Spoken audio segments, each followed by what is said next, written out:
गया था। अभी छठवां है। छठवें का पहला क्या है? इम्पोर्टेंट, ध्यान देना, पहला इम्पोर्टेंट है। दूसरा वाला भी बहुत इंपॉर्टेंट है क्योंकि इस टाइप का क्वेश्चन इस टाइम नीट में बन रहा है, जेईई में से बन रहा है।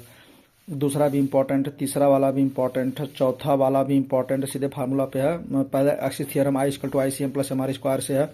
चौथा वाला क्वेश्चन ये भी इंपॉर्टेंट है। पांचवा क्वेश्चन क्या है? Equal to M R square या delta I by I equal to delta M by M into two delta R by R. ये भी क्वेश्चन क्या है? इंपॉर्टेंट। पांचवा वाला बहुत इंपॉर्टेंट, ध्यान देना, नीट और जेई वाले दोनों के लिए। फिर छठवां क्वेश्चन भी बहुत इंपॉर्टेंट है नीट और जेई दोनों के लिए। तो वही है, upper section has more speed than lower section, याद कर जाना, इसको भी देख लेना कॉन्सेप्ट इसका। सातवां वाला क्वेश्चन नीट में तो बहुत उम्मीद कम है क्या है, लेकिन जेई मेंस में आएगा क्वेश्चन सातवां वाला। आठवां वाला क्वेश्चन भी नीट में उम्मीद कम है, जेई मेंस में आ सकता है। फिर आइए नौवां क्वेश्चन इंपॉर्टेंट है जेई मेंस के लिए भी, नीट के लिए भी है। रेडियस बढ़ेगी, मोमेंट इनर्शिया बढ़ेगी, एंगुलर वेलोसिटी क्या करेगी? डिक्रीज करेगी। देख लीजिएगा, एल इक्वल टू कांस्टेंट होता है, या रेडियस कम होगी, मोमेंट इनर्शिया भी घटेगी, एंगुलर वेलोसिटी इंक्रीज करेगी। इंपॉर्टेंट है चौथा, नौवां। 10वां भी इंपॉर्टेंट है। 11 वाला भी इंपॉर्टेंट है, पैरेलल एक्सिस थ्योरम पे है। फिर 12 वाला भी इंपॉर्टेंट, फार्मूला सीधे से एनर्जी का होता है A equal to L square upon 2i। दोनों नीट में पूछ सकता है और जेई में भी आएगा तो ठीक है, नहीं तो फिर आंसर देख कर हट जाइएगा। 13 वाला भी क्वेश्चन बहुत इंपॉर्टेंट है, सेम उसी पे है। 14 वाला क्वेश्चन भी A equal to F by M होता है, A equal to M net upon M net plus I upon R, इसका मोमेंट ऑफ इनर्शिया। इंपॉर्टेंट है, लगा देना, बहुत इंपॉर्टेंट है, नीट वालों भी और जेई वाले दोनों ध्यान से देख के जाना। 15 वाला क्वेश्चन तो दोनों के लिए इंपॉर्टेंट है, नीट के लिए भी है, जेई के लिए भी है, क्योंकि ये क्वेश्चन पूछता है ना। देख लेना, I equal to M R square by 2 होता है, एम इक्वल टू 2/3 जितना है उसका जितना पार्ट तोड़ा गया वो, ठीक है। 15 भी इंपॉर्टेंट। 15 के बाद आ जाइए 16 वाला भी इंपॉर्टेंट है। 17 वाला भी इंपॉर्टेंट है। 16 वाला तो कई बार नीट में आ भी चुका है, जेई मेंस में भी आ चुका है, तो 16 वाला इंपॉर्टेंट है। थीटा इक्वल टू होता था ना वही, theta 1 equal to half alpha T square है, दोनों को देख लेना। 17 वाला भी इंपॉर्टेंट है। 18 वाला L equal to M B R, NEET में भी आ सकता है, जेई में भी आ सकता है, लगा लेना, देख लो एक बार इसको। 19 वाला उम्मीद कम है लेकिन लगा के जाना, 19 वाले में ज़्यादा कुछ है नहीं, लेकिन एक बार देख लेना तुम लोग। फिर 20 वाला क्वेश्चन इंपॉर्टेंट है क्योंकि कॉलम बेस्ड क्वेश्चन आ रहे हैं नीट और जेई दोनों में, इंपॉर्टेंट है, ध्यान देना। 20 के बाद 21 वाला क्वेश्चन भी इंपॉर्टेंट है, B equal to V L square plus V R square, प्रतिबाधा यानी कि impedance, J equal to V by B, वही जो इंपीडेंस है वही रेजिस्टेंस है, वी बाई आई होता है, यहाँ से भी निकाल लोगे आ जाएगा आंसर, ठीक है। इंपॉर्टेंट है क्योंकि देखने से लगता है बहुत बड़ा, लेकिन बहुत ईजी है। फिर 22 वाला भी क्वेश्चन बहुत इंपॉर्टेंट है, डेल्टा फाइव इक्वल टू होता है, फेज एंगल फार्मूला होता है, शेम में भी 5 पाई/6 माइनस ये पाई/6 हो जाएगा, जितना होगा देख लेना, इसको इंपॉर्टेंट है। 23 वाला भी इंपॉर्टेंट है। 24 वाला भी इंपॉर्टेंट है, ठीक है।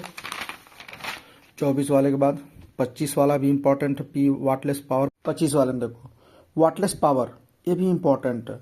26 वाला भी इंपॉर्टेंट है, आई इक्वल टू बी बटे आर, वही आर इक्वल टू बी बटे आर, आर जेड वही V by Z R square plus XL square, formula सीधे सीधे है, ठीक है ना। फ्रीक्वेंसी बढ़ेगी, करंट घटेगा, ब्राइटनेस क्या करेगी? घटेगी। इंपॉर्टेंट है, कई बार क्वेश्चन 26 वाला आ चुका है।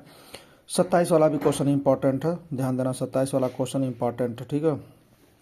28 वाला क्वेश्चन भी ग्राफ बेस्ड है, देख लेना, बहुत टफ नहीं है, लग जाए तो ठीक है, नहीं तो कोई बात नहीं। 29 इंपॉर्टेंट है। 30 इंपॉर्टेंट है। 31 वेरी वेरी इंपॉर्टेंट, किसके लिए? नीट और जेई दोनों के लिए। 31 के बाद 32 भी इंपॉर्टेंट, क्वालिटी फैक्टर क्वेश्चन बार बार पूछता है, Q equal to 1/r root एल/c से लगा देना।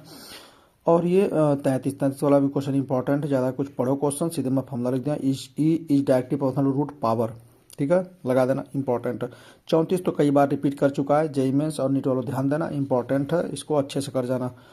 35 भी इंपॉर्टेंट है। 36 वाला भी इंपॉर्टेंट है, ये भी कई बार रिपीट कर चुका है, 36 वाला क्वेश्चन इंपॉर्टेंट है। p/t इक्वल 2ia/c, ये भी इंपॉर्टेंट है, ठीक है। फिर आ जाइए 37 भी इंपॉर्टेंट है। पावर ऑफ पॉइंट सोर्स इतनी है तो पूछा जाता है, I equal to P upon 4 square intensity पूछता है, I equal to P upon 4 square, या I equal to P by ये होता है फार्मूला, इंपॉर्टेंट है। और 38 वाला भी इंपॉर्टेंट, बहुत इंपॉर्टेंट है, याद कर जाना, हूबहू आएगा 38 ना, ये भी इंपॉर्टेंट है। 39 भी इंपॉर्टेंट है। 40 तो कई बार पूछा गया है, वेवलेंथ पूछता है, मतलब जितनी भी radio waves infrared visible light, X ray सबकी तो वेवलेंथ का ऑर्डर पूछता है, फ्रीक्वेंसी का ऑर्डर पूछता है, एनर्जी का पूछता है, तो जो एनर्जी का होगा वही फ्रीक्वेंसी का होगा, वेवलेंथ बस उल्टा हो जाएगा। 41 वाला भी इंपॉर्टेंट, ये भी क्वेश्चन कई बार पूछा जा चुका है। कॉन्सेप्ट मैं जो बता रहा हूँ ये सब कॉन्सेप्ट इसी बेस पे क्वेश्चन आएंगे। 42 वाला भी इम्पोर्टेंट है, सीधे फार्मूला है, एक ही ग्राफ में जितना उसका फार्मूला दिया सब दे दिया, इम्पोर्टेंट है 42। 43 वाला भी इम्पोर्टेंट है, equal to P Y A equal to 4πr²। ठीक है, 44 और 45 लगा लेना, क्योंकि वह नीट में तो आ चुका है, लेकिन एक बार लगा लेना, टफ है लेकिन कोई दिक्कत नहीं। ये सब मैं वो बता रहा हूँ जो इन्हीं के जैसे क्वेश्चंस नीट में आएंगे 45 तक है। ठीक है, 45, 44, 43, 42 ये सब जितना भी क्वेश्चन बताया हूँ सेम लाइक मतलब इसी प्रकार से क्वेश्चन जो मतलब मेथड रहेगा यही रहेगा, बिल्कुल बिल्कुल एकदम समझना कि बस केवल डाटा चेंज करेगा, कॉन्सेप्ट बिल्कुल क्या रहेंगे, यही रहेंगे।